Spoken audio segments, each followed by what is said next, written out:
Siap tak siap, suka tak suka, kau akan didatangkan. Apa yang akan ditanya oleh Allah? Perbuatanmu, amalmu.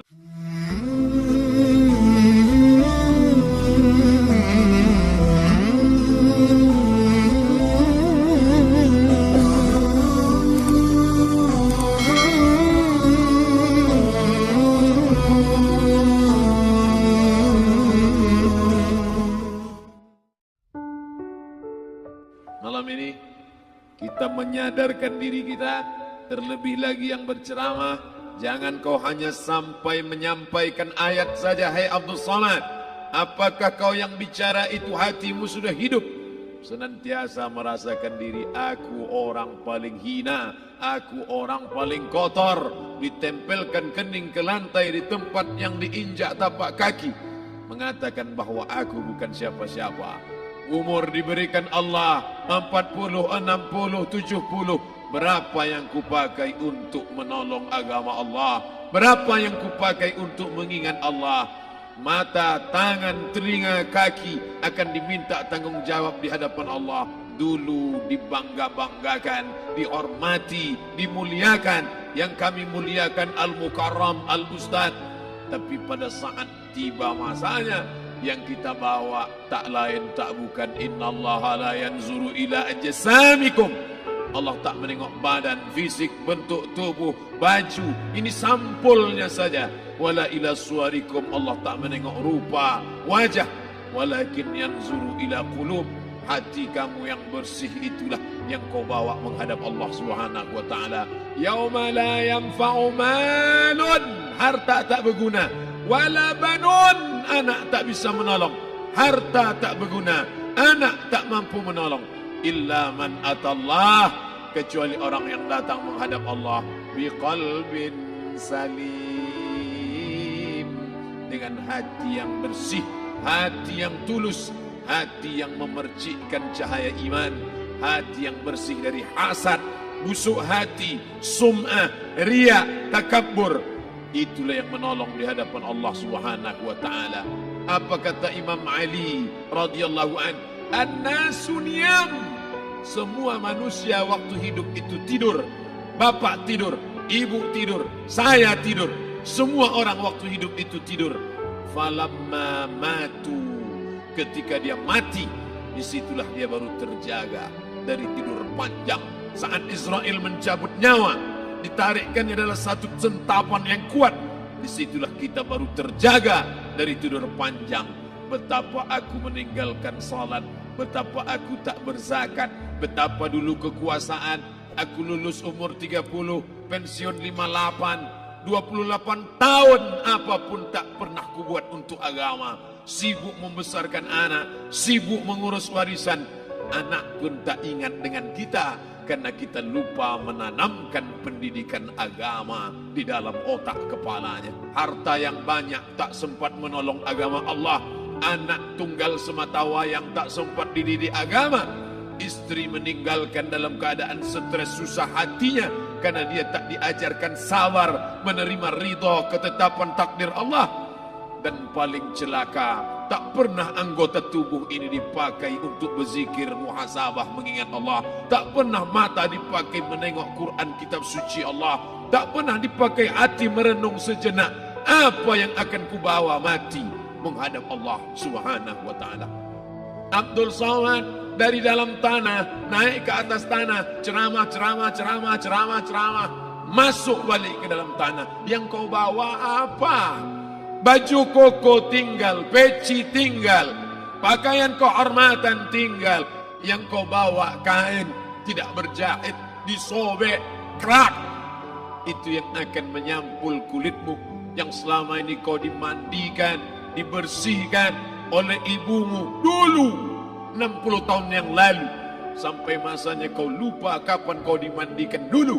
Sekarang ruh melihat, disebut dia ruh karena dia raha ya ruhu ruh, seperti aroma semerbak yang datang pergi hinggap. Ruh sampai masanya dia datang masuk ke dalam jasad. Ruh sampai masanya dia pergi meninggalkan jasad. Malam ini dimuliakan Al-Mukarram Haji Abdul Somad LCMA. Kenapa Abdul Somad ini dimuliakan? Karena ruh hinggap sejenak sebentar, sampai masanya besok pagi dia ruh keluar dari dalam tubuh ini. Anak yang katanya ayahku sayang, istri katanya kaulah abang, sampai masanya mereka tak lagi mau mendekat. Rumah itu saya yang buat, saya yang mengukurnya. Tapi begitu ruh sudah keluar dari badan, tidak satu pun semeter, sesenti, sejengkal, sehasta ada tempat di rumah itu untuk jenazah bernama jenazah Abdul Somad. Mana kawan, sahabat, andai tolan, anak menantu, teman sekantor, semuanya pergi meninggalkan. Yang tetap dibawa, kalau pernah kaki melangkah salat berjamaah di masjid, kalau pernah tangan mengusap kepala anak yatim, kalau pernah tangan mengucap subhanallah. Nanti di akhir tausiah kita akan berzikir, munajat, muhasabah diri, berdoa, mengenang apa yang akan kita bawa menghadap Allah Subhanahu wa taala. Datang malaikat membawa kain kafan dari cahaya, akan menyambut ruh yang mulia. Hadis riwayat Ahmad bin Ambal dalam kitab Al-Musnad, turun malaikat berlomba-lomba membawa kain putih dari cahaya, menunggu ruh akan keluar. Ruh menetes seperti embun di ujung daun. Daun tidak bergoyang, ranting tidak patah. Ruh menetes pelan turun ke dalam kain kafan, dibawa malaikat ke pintu langit.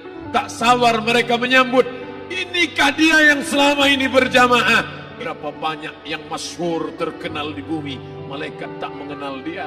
Ini ruh siapa? Tapi ini bukan LCMA, dia bukan ustaz, dia bukan ulama, tapi imannya dalam, kekuasaan dipakai menolong agama Allah. Ruhnya keluar di bawah, semua malaikat mengucapkan salam.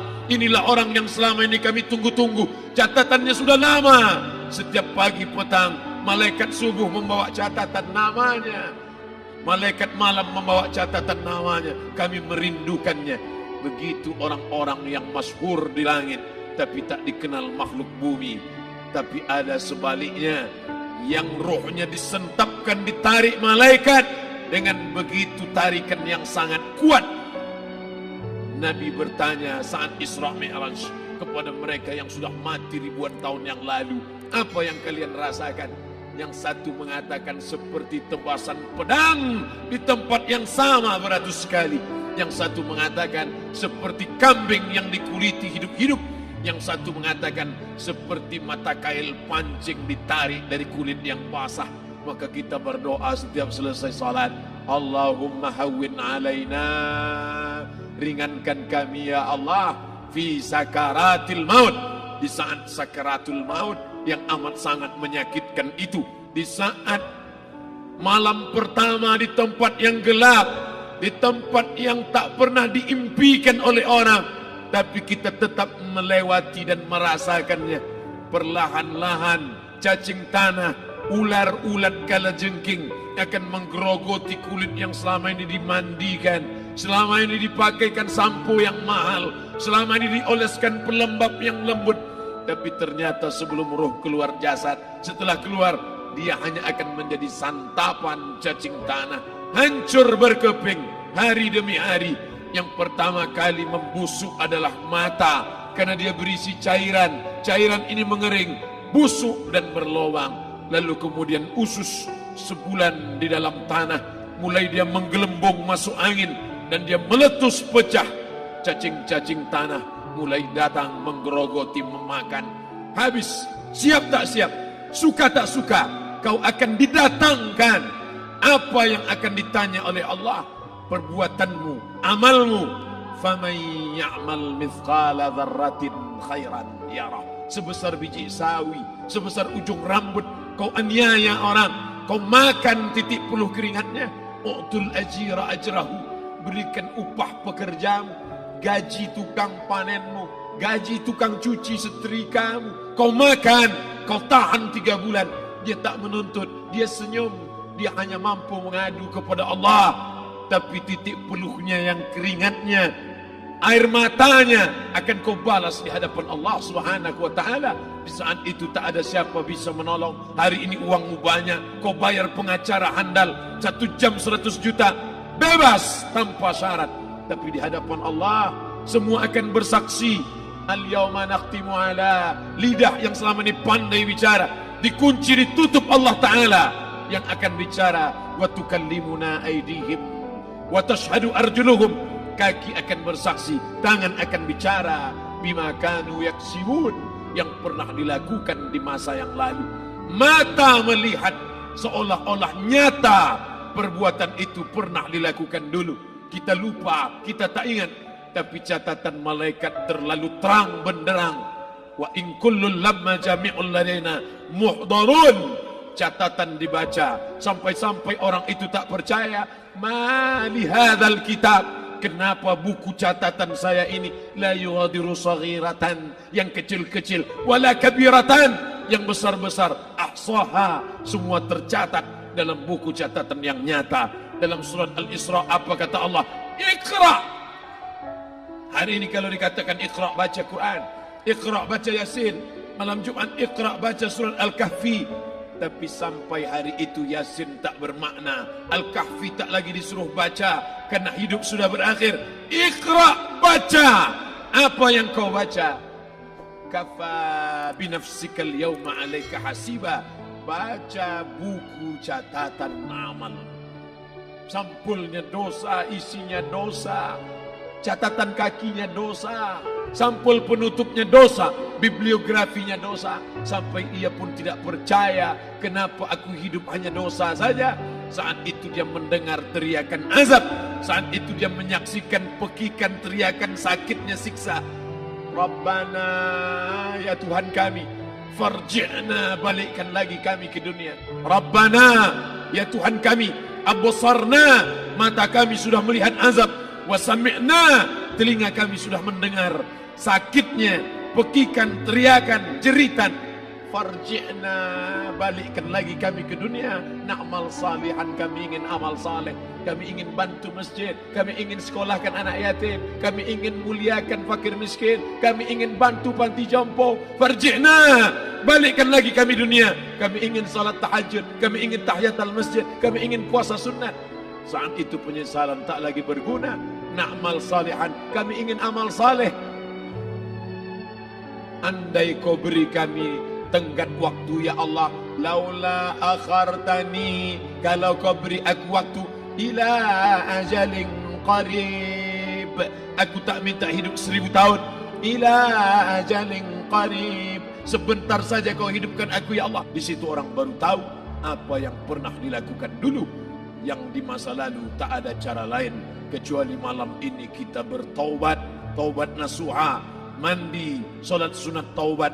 Ma min muslimin yuznibu zamban, ada orang silap, khilaf, buat dosa, salah.